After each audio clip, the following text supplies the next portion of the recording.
The sky so far away tonight, but I can't lose this one. Got a pride of a falling night. Thought that I was fit to fight for us to be. You gave me life for loving me. Tell me where did we go so wrong?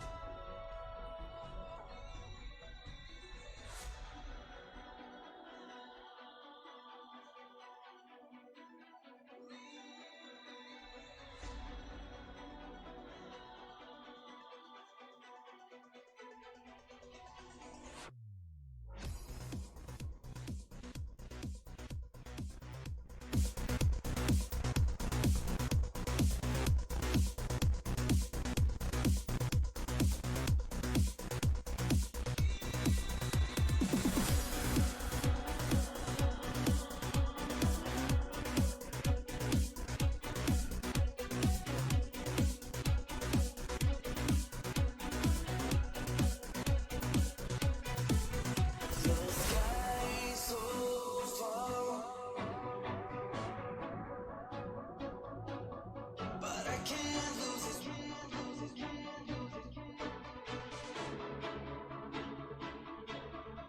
The sky so far, but I can't lose this.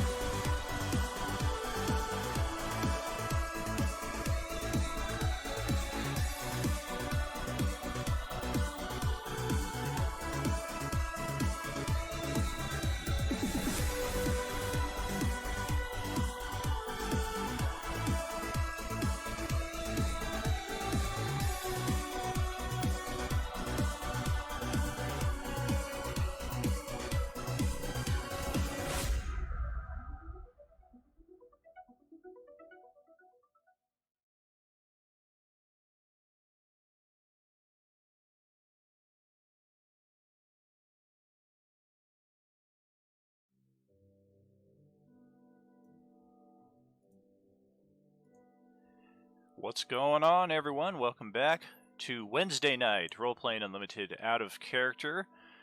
We're so glad you decided to join us tonight, either live or on the replay later on. With me, as always, holding up this side of the screen, we got Evil Dawn. What's up, brother? Hey, how's it going? Looking forward to a couple of things tonight. Our normal 3 questions, and I'm also looking forward to the challenge. You mean the complete annihilation on behalf of yours truly towards everyone else? Yes, let's have this. We'll do that at near the end of the show. Yes, indeed. And also joining me tonight, again, we have Dag. Jason, what's up, brother? Good morning, everybody. How's everybody doing today? Somewhere it's morning, somewhere it's night. Either way, here it's role-playing time. And with us in the backdrop, I think he's hiding somewhere in the hills over there. If you look between Jason and Dawn on the screen, there's a couple buildings there. I think Justin is hanging out in one of those. What's up, man? Man, I gotta get a better hiding spot. You found me way too easy. I told you not to wear the Where's Waldo t-shirt, but you insisted. I'm like, it's an entirely beige backdrop, and you insist on candy cane colors, so it's not my fault.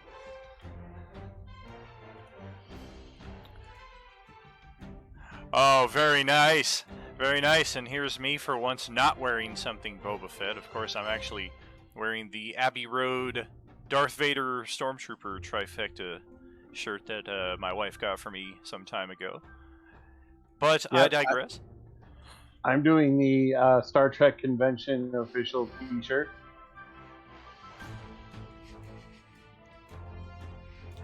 You know, it was a great... Actually, I had a lot of fun at this convention. I met quite a few people. We were talking about it amongst ourselves, and hopefully, you know, you may have to broaden your horizons a little bit, but we should get some people, you know, as like interviews to give ourselves a little bit more diversity in our shows. I'm down for that. And I hate on Star Trek, but I've watched most of them, and I do enjoy them. I just happen to like Star Trek or Star Wars leaps and bounds more than Star Trek. Now, getting right to our first question, this was Don's question, actually. And I posted it also there in our chat log for anyone who's joining us and wishes to answer via text. But Don, why don't you go ahead and read that off, and let's get into our answers here. Sure. How would you introduce a group of characters in a way that isn't we all just met up in a tavern? Because that is the classical, that's the stereotypical way that every D&D party gets together. Hey, you're all in a tavern. Let's have an adventure. I enjoy some of the other typical ways of introducing a group. It's been a long time since we've actually had the we all met in a tavern, but I am a fan of we all were summoned by the king, or we were all summoned by the royal in charge to perform a task. I remember our Forgotten Realms campaign that we played years ago, the first time you played Denshar, and Justin and James and Josh were playing the Tempites, or whatever, the Temporans, I think we called them.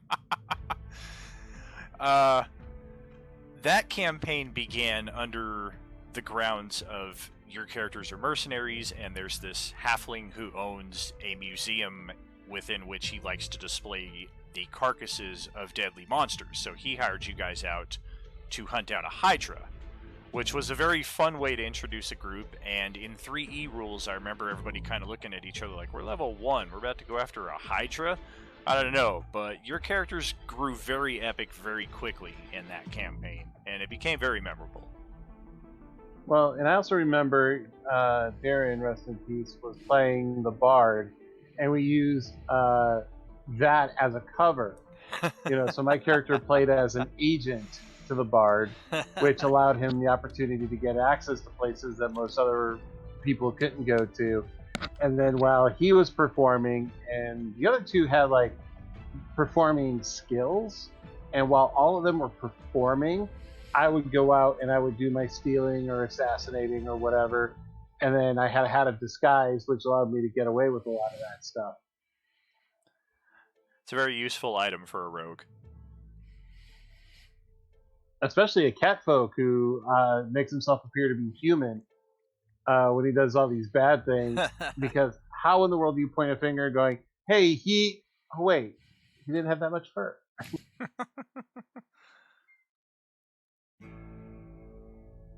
So, Jason, what about you? So, in my homebrew world, adventurers are kind of a business, so to speak. It's its own economy, because it just brings so much used equipment, cash flow, and all this. So the locals, particularly those in charge, take advantage of this. And one of the things they do is once a month, the local lords hold a meeting. Let's call it a feast. And those who are in power or have the money to sponsor or pay adventurers to go out and do things are at this dinner, and they all mingle and network, so to speak. So it's a tavern without being a tavern. Do you understand where I'm going with this? It's like a job fair for adventurers. It very much is, and it really works well because you still have the tavern where you can go and do all the rest of your networking, and it's just a tavern. But then you have this introductory scene, which is almost always my starting scene, where things begin by X, Y, and Z are in the room, Lord so and so's in the room. These people are all in the room. Now there's other adventurers there as well. So you're seeing those who are also working in the same business as you are. And what about you, Justin? You've run quite a few campaigns. How do you usually bring your characters together? Well, it, sometimes modules have their own way of doing it. But for like my own stuff, I've had many different versions. Sometimes they're all traveling together on a boat or a train, even depending on the setting. Or perhaps they're all find themselves enslaved or imprisoned together. So there's a lot of different avenues you can take that can put them all together like that. Yeah, the tavern thing, it's a bit old and played out for most people, I think. Yeah, when a couple games that I've run, basically I started because everyone's starting off at level 1. I've started everybody out at an adventuring school, and so you have your fighters academy, you have your mages academy, your cleric temples, and things like that right on the school ground. And then as a graduation to become level 1, as part of their level 1 graduation, they're sent out on a task, and by completing this task, they actually become diplomaed adventurers. And what's cool about that too is that in the middle of the task, you can send them off on any tangent that you want, so that they may or may not ever complete the task, but they're still level 1s, and they still get to go up in level no matter what. What's going on, Lord Moose? Thank you very much for the follow. Hope you're having a good one. In the vein of what you're talking about there, Don, as far as how the characters are introduced, in the school and academy aspect, that kind of reminded me of an older Forgotten Realms campaign that we had run back in the day. That was Justin, Sean, and I think it was Mike was third player. It was only a 3-player game, but the concept was very similar, except they were all part of a wizard school, and very Harry Potter in design at the beginning of it. Except for Justin, who was playing the paladin, because they just couldn't make it make sense in their heads. If it's a 3-person party, how are we gonna all play wizards? We'll never survive, especially in 3E rules. We need at least one person. And unfortunately, that party ended up getting TPK'd by some drow later on. And it was due to one person showing up late to the session. We were just like, we're going to give it a start. What's the worst that can happen? And by the time the guy showed up, it was like, yeah, you're all dead. Sorry. Bad rolls. Now, what about with Star Wars? I mean, what would you do? How would you introduce people in like a science fiction base that doesn't have like taverns? Unless you are talking about the Creature Cantina in Star Wars, but I digress.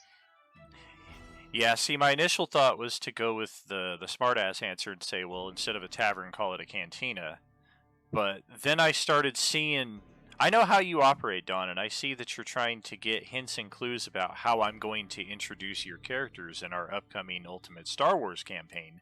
And, yeah, I think I'm going to get away from that one right there and save the surprise for, unfortunately, not next Tuesday, but probably the Tuesday after that. We have the first several scenes already created and ready for the Star Wars campaign. We're just waiting to get the entire group together on one night. You know, and you may want to push that out one additional night. And remember, I'm going to be in Connecticut during that time, so when you start at 6, it's going to be 9 o'clock for me. Yeah, and I'm not even imagining that you're going to be gaming with us regardless of what game we play that night, but that is a good point. We're going to wait until we have the full party here to start the Star Wars campaign. So, yeah, we're looking at a few more weeks, but that's just more weeks of prep for me. Although I will have my tablet with me, and it'll be late night, so it's one of those things where there shouldn't be that much of an issue. Yeah. But Jason, how about you in a science fiction campaign? You know, I haven't really run very many science fiction campaigns, but I mean, there's so many variations of a theme. One of the things I imagine is a lot of people just being on the bridge of a ship or the lounge of a ship. You know, incoming communiques or what have you. Or it could even be something like a military briefing. But yeah, that's what I would do, I guess, in that sense. Or like a mercenary band where they all know each other at the beginning. They've worked with each other on different things, and now here's one that we're now playing through. Right. I will say that it can be, I don't know why, at least for me, it was trickier in the past to introduce a group of characters in a Star Wars setting. Typically because I look at the movies and the books as inspiration, and the groups typically don't start off together. So there's always the excitement of how are they going to meet, what avenues will the storyteller use to bring these characters together. And I know for our Ultimate Star Wars Episode 1, I had the damnedest time with that because we literally had a straight divide down the group where we had these people are playing Jedi and these people are playing smugglers. And this is Episode 1 Jedi when the Jedi are still at their height. It's the peak of the Republic. So getting these characters together on a consistent basis was a very tricky thing. And I want to say for the first 4 or 5 chapters of that, if you read through the Star Wars What If summary that I've posted on our Facebook page, you'll see every one of the chapters begins with, and the will of the Force brought the characters back together. And then at the end of the adventure, and the smugglers decided to go their own way, or the Jedi returned back to where they were going. Oh, we got another follow. What's up, Mr. Rakoski? Or My Rakoski. Thank you very much for the follow. Just, it's very interesting the ways that you can use to introduce characters in Star Wars, but I had a hard time with it in Episode 1, and I think you guys might have been having a little bit of fun with me in that respect as well, just like, let's see how he can make this group work together. And I remember when we got to Chapter 5 or Chapter 6, I came in at the start of the night, okay, here's the session, here's what we're doing, and some people in the group were just, no, we're not having it. We're not going off on the ship together when our characters don't agree with each other. We're going to have this out right here, and we're going to come up with some ground rules. Right. We also have an answer to one of our Facebook posts on it. This one's from my lovely wife, Gail.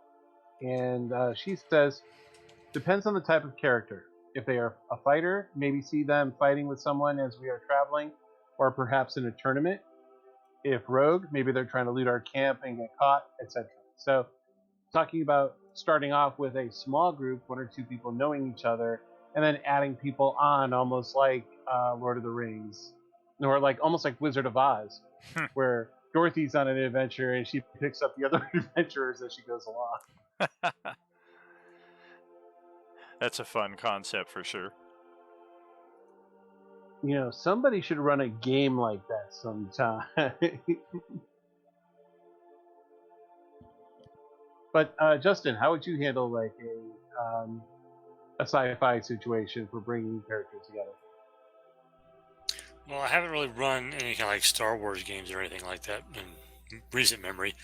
A game I did run that was kind of classified as sci-fi is more of a superheroes game, but basically, all of the players were on a cruise ship together for various reasons. Some of them worked there, some of them were just on vacation. And at the beginning of the game, the world was infected, if you will, with mutants. And the players were, of course, some of these mutants. So everybody started having mutations erupt, powers erupt, and people were going crazy. And other people who were evil at heart started attacking. So there was a huge problem on the cruise ship, and the 4 or 5 players had to band together to deal with that problem. That was another powerful mutant who had just erupted as well as themselves. So that was the start of their adventure together, and it went all from there. I liked the concept you had back in the day as well, Justin, in the height of 3E and D20 Modern, when you had taken the D&D races and made them spacefaring races. Kind of similar to Spelljammer, but it was your own unique blend on it. Oh yeah, that was fun. I used one of the older Star Wars mechanics systems, as well as the 3E system, to kind of make a Force and magic based galaxy. And that's because a lot of the players also jumped on the little tiny world and just went right off into space.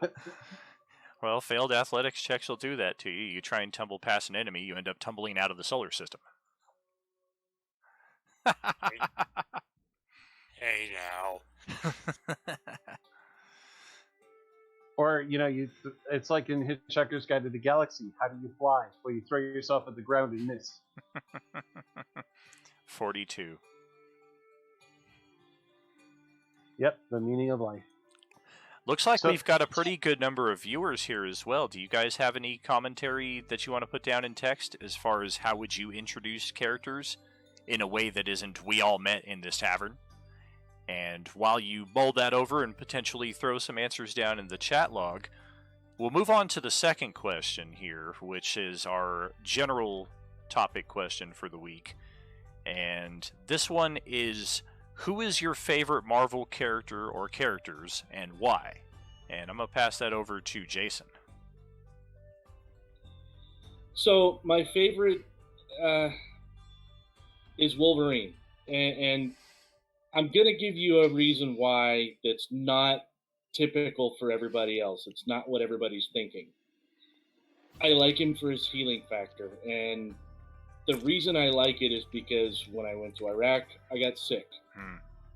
I have permanent issues because of it, and the healing factor would have gotten rid of that stuff had I had it. So, of course, Wolverine, Deadpool, and there's a few others out there that have healing factors as well. Yep. Not quite to that extent, but yeah, that's where I would go. Outside of that, I would have to say Cap.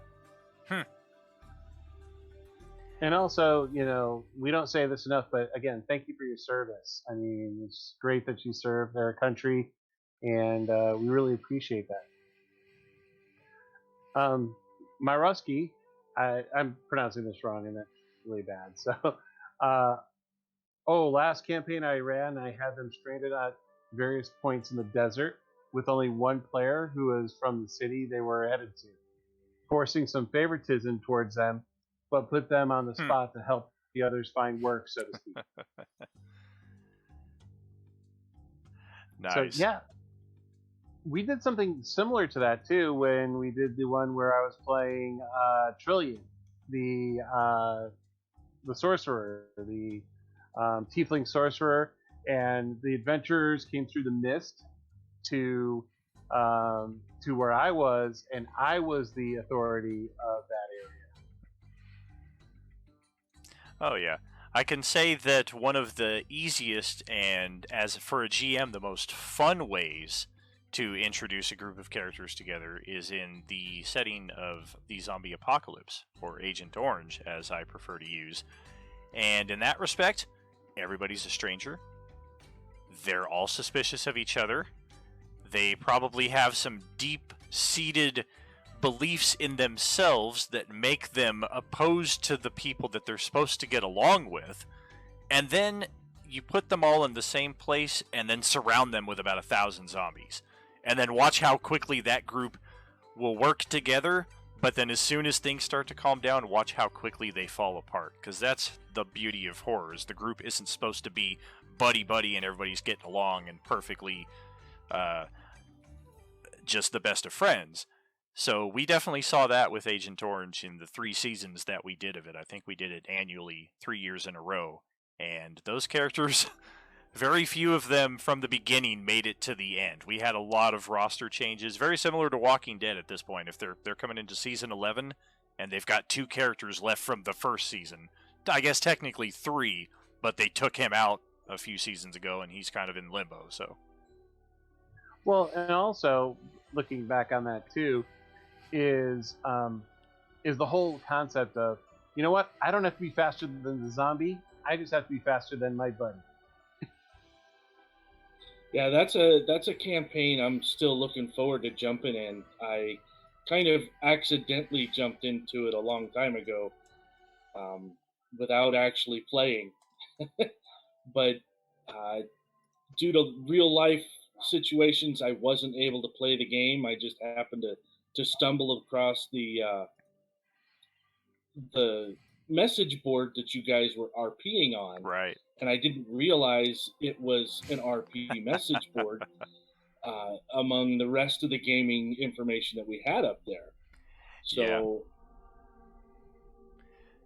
That was before we moved officially over to Roll20. We were still gaming in person on a weekly basis, but I had that itch to fill the days between the games with more RP, especially because it seemed like there was just always time and space for it. So that's what we created those forums for on our, man, what was it, dansrpgs.webs.com? I think that might be defunct now. I heard that Webs was shutting down imminently, so I don't even know if that stuff is still out there. But that's what we were doing, was role-playing a lot of that stuff in between sessions, because Agent Orange was role-play heavy. You're playing in the alternative system, so you don't want to be getting into combats with even, like, a frickin' house cat, because anything is potentially lethal in that system. You could shoot yourself trying to just do some target practice. So we definitely did a lot of RP in that system. And I mean, you weren't dealing with superhuman strengths, and you weren't dealing with superhuman this to that. Right. It was one shot could kill you, just like it could in real life. Absolutely. Back to the Marvel question. My favorites. For the longest time, it was Nightcrawler. Nightcrawler was because of his attitude, his flamboyance, his and the ability to teleport didn't hurt either. But also early Nightcrawler that could just teleport before he ended up getting his powers damaged, and then he could only teleport like once a day. Yeah. But also right now, definitely Deadpool.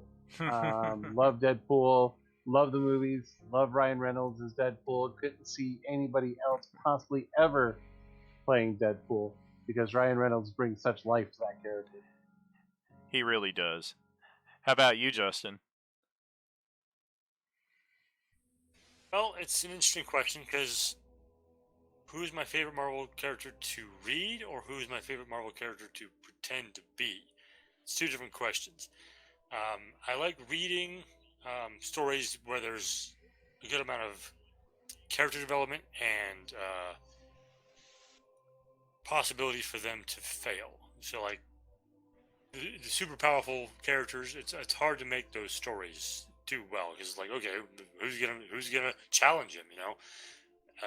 So, like Spider-Man, he's a good character. He's got a lot of personal development. Right. He's got a lot of challenge that he always has to face and overcome.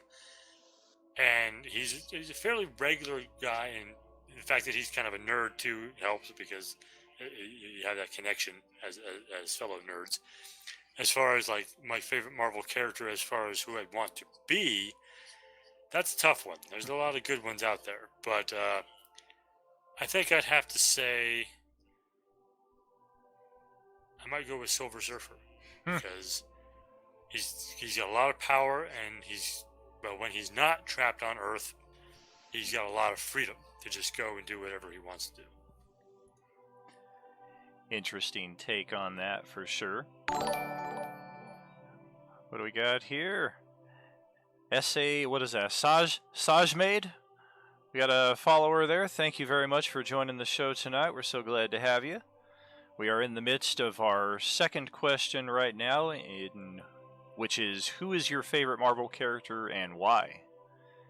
And I'm going to follow along with Jason's answer there for probably the typical reason. I mean, I grew up during the Jim Lee, Chris Claremont era of Marvel Comics, and I appreciate a lot of what Justin does as well, as far as how Marvel really grabbed hold of the flawed hero concept. I really like that aspect of it. Not everybody is Superman, not everybody's just 100% this and 0% this. Wolverine was just a badass back then in the day, and as a scrawny kid who used to get bullied by anybody and everybody I came across, that was very enticing to me, to be able to take that kind of beating and just be like, I can take more, bring on more.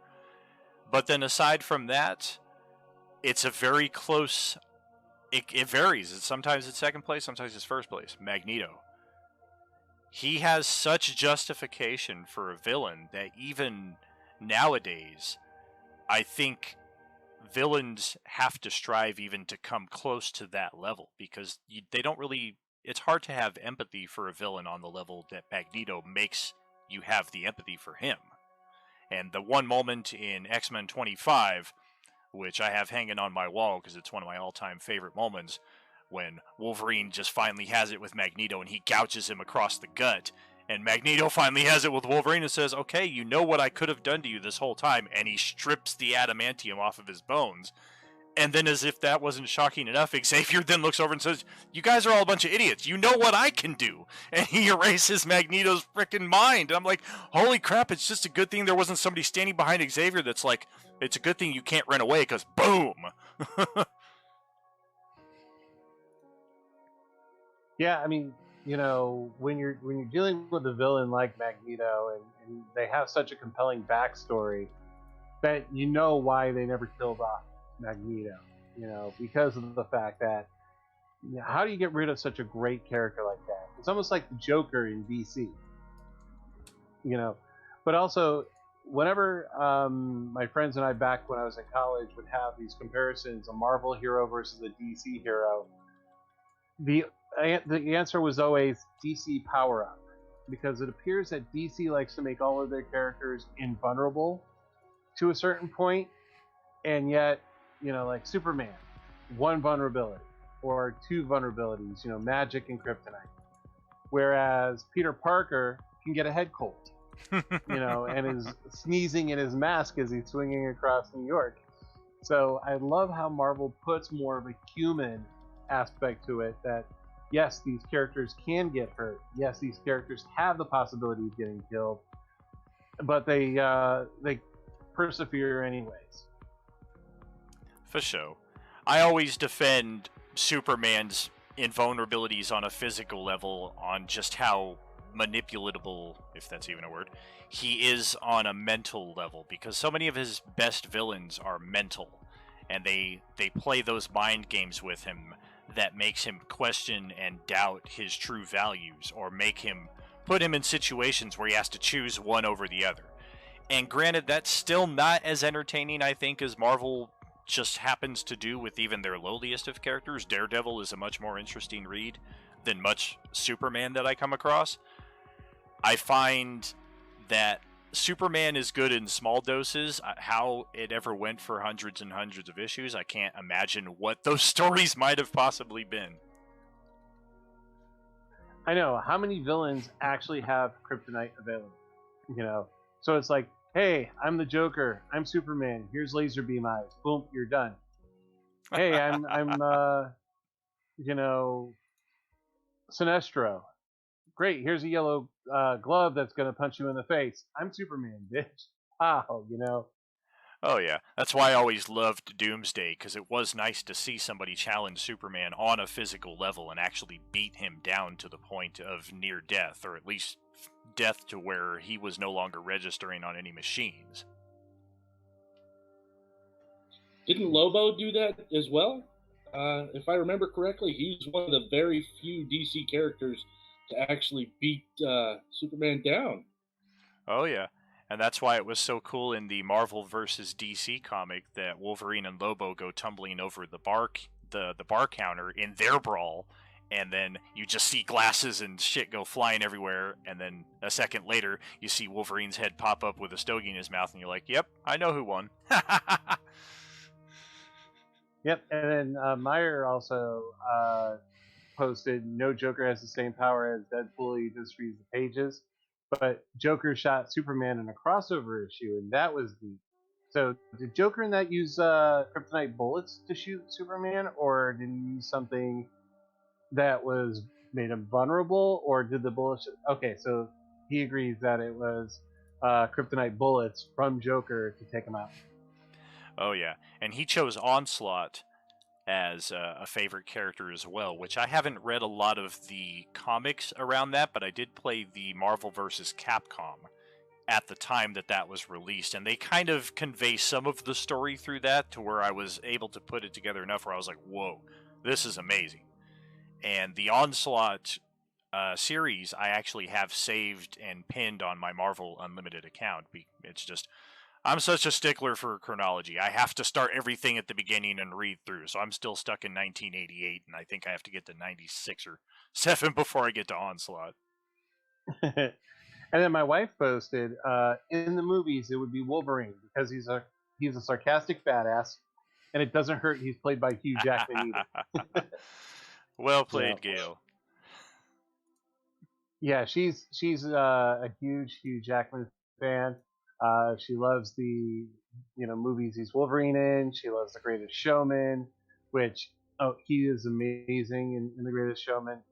And there's a new one coming out, and I can't remember the name of it. That has Hugh Jackman, but it's almost like an Inception type movie where the city is flooding, and so people are recording their memories, and he gets involved in that. So, but I can't remember what the name of the movie is off the top of my head. Did she like Real Steel? I don't think she's seen that yet. Yeah, George Big Daddy Pancake, he swears by that movie, but I was never able to make it past the trailer on that, which they always say don't judge a book by its cover, but sometimes you do get the best information that way. Other times you're completely wrong. So I'm willing to say it could be either. George might be right. I might be right. I don't know, because the trailers didn't do justice to Suicide Squad. The Suicide Squad. Not just regular Suicide Squad. They definitely didn't, but they gave me enough to entice me to want to see that movie, and Annie and I just laughed our asses off the whole time to where we're like, you're finally getting it. You're finally unlocking the Marvel formula of making a successful superhero movie, and that's stop making your characters take themselves so seriously. Some of them should. You can't have it just be a complete goof-off show, but the Suicide Squad did an amazing freaking job, especially John Cena and Idris Elba's back and forth consistently throughout the first 2 acts of the movie was just non-stop hilarity. Well, also because James Gunn from Marvel was the one who directed the movie. So if you want to get a good DC movie, get a Marvel director to direct it. But Gail was yelling at me from the other room. It's Reminiscence is the name of the movie. All right. And we have a third question here in the queue as well, and I will let you go ahead and fire that one, Don. Oh, okay. Hold on 1 second. My notes are not as... Oh. It's basically asking about homebrew campaigns, and how much information you'll dole on that. Jason was the one who actually asked the question. Correct, yeah. As far as homebrew lore goes, how deep does your homebrew lore go, and how much of it do you share with your players? Because there's usually a difference between the two. And I did it backwards. I meant to ask Jason to give the question, and then I was going to go over to you, Don, to have you do the first answer. Okay, so we'll just rewind the tape a little bit. So people watching live could just watch us rewind a little bit. And, hey, Jason, what's our third and final question? So basically what I want to know is, in your homebrew games, how much lore do you have, and how do you dole it out to your players? Because the 2 levels of each of those things are completely different. Writing my own homebrew stuff, I'm like, I've got all this stuff that's yet to be discovered, and it could take years to find the tiniest little morsel of information. So how do you spoon feed your characters? How do you dole out the information of your lore or secrets or so on and so forth? And did you write it in vain, or did you enjoy writing it to begin with? So that's kind of the question. So what do you think, Don?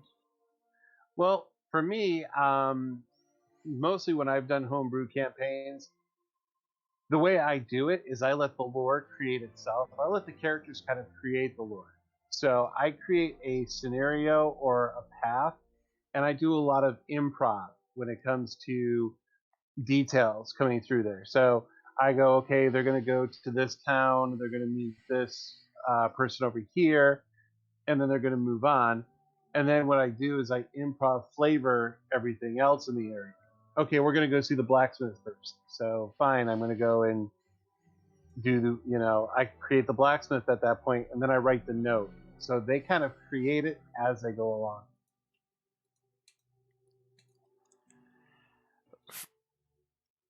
Sorry. For me, I definitely write a lot more than I need at the start of any adventure. But I don't like that stuff to be lost or only kept to myself. So I'm a fan of treating the players in two different respects, as the player characters, but also as the audience. The player characters are sitting in the front row of the audience.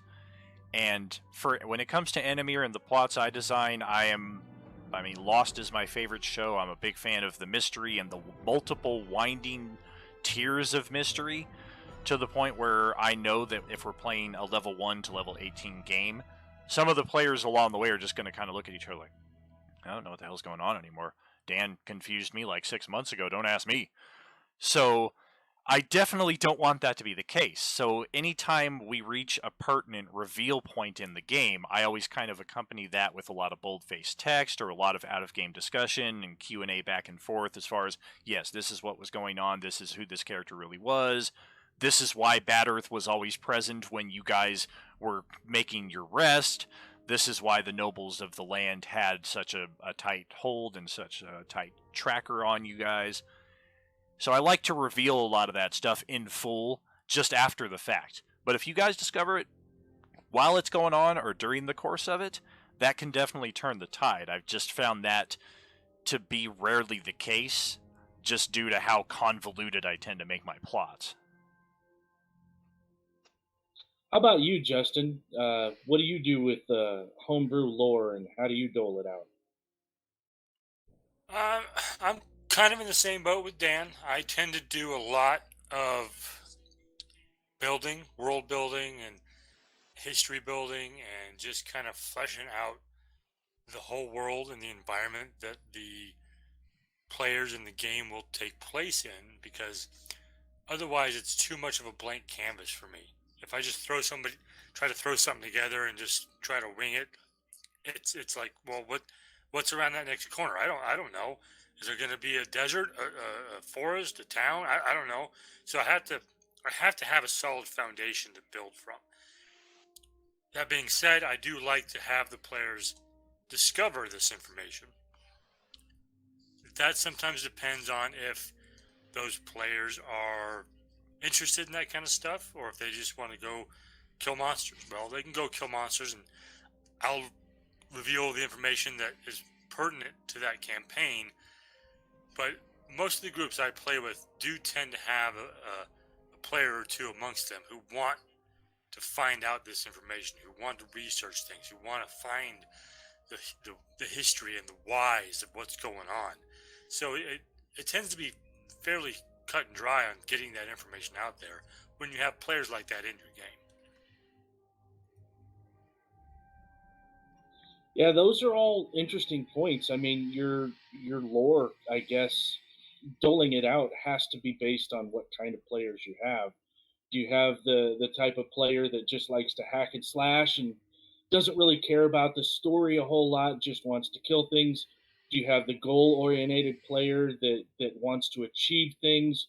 And do you have the character that just loves to play the role of the character and discover things as the character separately from the player? And I think those are all different aspects of how you dole it out. And learning how to do all of that is a trick. You know how to, yeah, juggling, how not only how to write it, but then how to get it out there so it's enjoyable for everybody else. Yeah, and I like Myra Cozy's answer there, as far as it seems only as much as the players need, and there's specific information doled out to different characters in the group that is basically enough of the whole for them to be able to put the plot together. But if I'm reading it correctly, it's then up to the players and their roleplay and their story to put all of that together. Maybe they don't trust each other. Maybe three of them have correct information and two of them have false information, but they don't know that it's false, or vice versa. So there's always different layers that you can add on to it, and I like that concept of it as well, where everybody just has their own little chunk of the story, and how they want to integrate that with the other characters, well, that depends on the other characters. And it looks like, I mean, this is a topic that we could go on for quite a long time on. It looks like we have about 10 minutes left. And what I like to do is I like to get to this trivia competition, if you guys are up for it. The important thing, though, is because we are running short on time, to ask the question, go through the answer, ask the question. And besides, Dan's going to get these all right anyways. All I'm going to say is yes, correct or incorrect. Is that good with you guys? That's fine with me. I do want to double check with any of our viewers that are here in the text chat if you're interested in participating in the Star Wars trivia contest. And in that case, I'm sure, Dawn, if you just search up something online, you can come up with some quick extra trivia answers or trivia questions in that respect. So we have Sajmade and Myra Kosi and looks like Manolia TV. If any of you would be interested in being soundly defeated by me in a Star Wars trivia contest, by all means, come rushing to the front as volunteers. I volunteer as tribute. Okay, and a couple of things. One, I don't think Dan's really going to need the help, but please don't give out any of the answers to Dan, even if you know them. And also, try not to throw. If you want to help Justin and Jason, you could type that out. No problem, help them out. But for Dan, just don't type anything out for him, okay? Just asking you right now. Okay, question number 1. Jason, what planet gets destroyed in A New Hope by the Death Star? That's going to be Alderaan. That's correct. Justin, what planet does the final battle take place between Anakin, pre-Vader, and Obi-Wan? Well, he wasn't quite pre-Vader. He'd already been made Vader at that point, but it was Mustafar.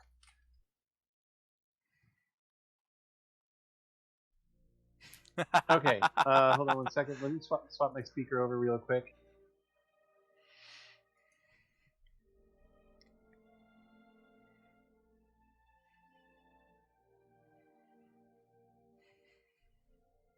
Okay, here we go. Can you still hear me? Yes, indeed.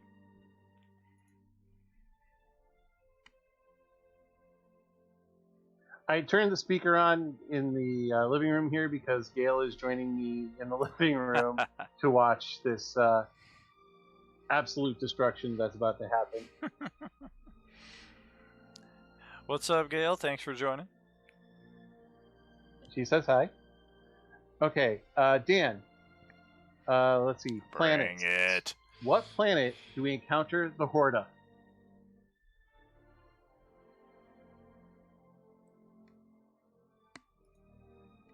You said the Horda?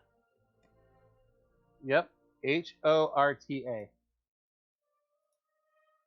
And I got a Star Wars species guide with like 200 species in it, and while I don't have everyone retained to memory, that one is just completely escaping me, so I'm going to play the odds and go with Hortuine. That is incorrect. Well, Next category, creatures. I'd say you probably had a 50% chance with the Uween planet. Right. Man, I thought for sure. I definitely told Dawn to give me some hard ones, but looks like you delved deep into the well. Okay, creatures. Jason, what is the name of the creature that attacks Luke in the pit under Jabba's palace? Oh, let's see. That's going to be the Rancor. That is correct. Let's see. Justin, what is the name of the creature that eats Boba Fett in Return of the Jedi? Oh, that's some bullshit. That's some bullshit. I love you gave me that question right in front of Dan. That would be the Sarlacc. That's correct. Dan, what is the name of the small furry creature that reproduces exponentially? I'm gonna go with porgs. That is incorrect. What the fuck? I know it ain't Ewoks, and Wookiees ain't small. So, what the shit? All right, next, aliens. Some bullshit. Jason, name the alien race that Chewbacca is. Wookie? That's correct. Justin, what is the preferred weapon of the Sand People? Oh, the nice Tuscan Raider, which is the proper definition of the Sand People. They like to use the gaffy stick. That is Otherwise, correct. otherwise known as the Gadurfy stick. Oh wait. Okay, never mind. Dan, what is the main feature or ability of the Betazoids?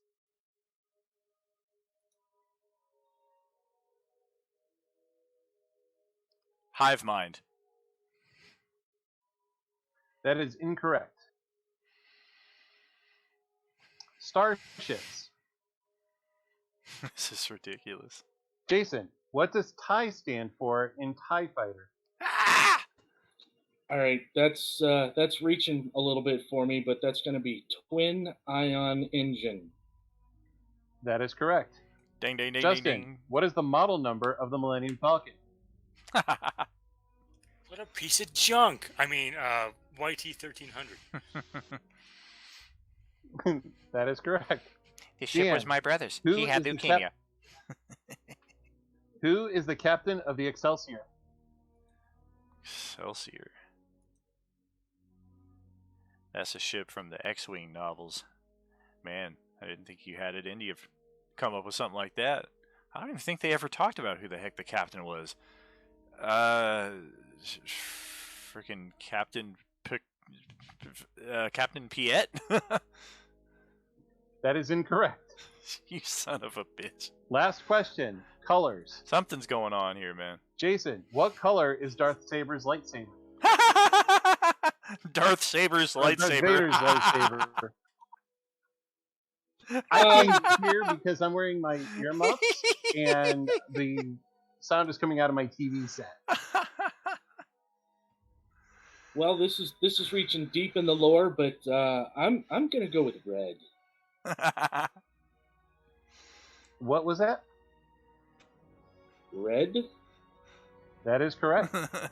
Justin, R2D2 is mostly white in what secondary color? What the shit is this? Wow, that's a hard one. I'm gonna have to go with blue. That is correct. Jesus. Dan, what color uniform indicates a low survival rate? All right, this is a Star Wars trivia contest. Did you give me a fucking Star Trek question in there? What the hell?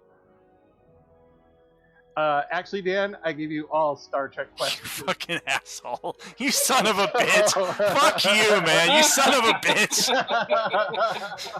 No wonder I couldn't frickin' get any right. I was like the Porgs, man. Look, Porgs are small furry creatures that produce. I know the Excelsior. That's frickin' from the X-Wing novels, man. What the shit? I demand a rematch. So creatures is the small ball of fur that reproduces is a tribble. Betazoids, they are telepathic. Betazoids are telepathic or empathic. Let's see. Excelsior is Sulu. What the The fuck? Horta is on Janus 6. Oh, Captain of the Excelsior. And, oh my. the color is red. Red shirts have a low survival rate. So of course you give me a frickin' Sulu question, but I have no idea that he was ever captain of this frickin' ship. Oh, I was captain of the Excelsior. Oh. So Jason and Justin win. Man, that is some BS. Well played. Well played. I guess perhaps I beefed up my skills. I hyped up my skills a little bit too much there coming in. Well, thank you for being a good sport on that one. Hey, as soon as I was down 2, I had a bad feeling about it, but I was still determined, like, I'm gonna answer at least a couple of these obscure ones, because it'll show that I at least know something, but as I got 0 and 4, it was like, holy crap, might have to frickin' bust out these 100 or so Star Wars novels I got here next to me and give them another read. All right, so maybe next time we'll give you some like real Star Wars questions. Hey, maybe so, maybe so. I had fun either way, and thanks for joining in there a bit, Myra Cozy, and thank you as well, Sajmaid, and also I'm gonna have to double check this one, Manolia TV. Thank you so much for joining in tonight for our live stream. Thank you for giving us a follow, and lots more of these to come in the coming weeks, in addition to weekly tabletop games. And if you caught me earlier, I was doing a little bit of solo Final Fantasy play as well. I have a lot of Final Fantasy games, and that's going to become a frequent part of the streaming experience as well. So make sure to be part of those. And thank you guys for joining me tonight. Thanks for kicking my ass at what I thought I was best at and making me feel this big. So yeah.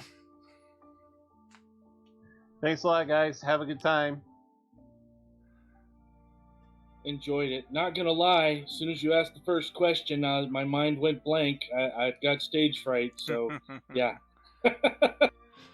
Gail says bye too. Thanks for joining us, guys. Thanks for coming on and following us, and hope to see you around next time. I guess live long and prosper. Have a good night, all. I will catch you guys next time around.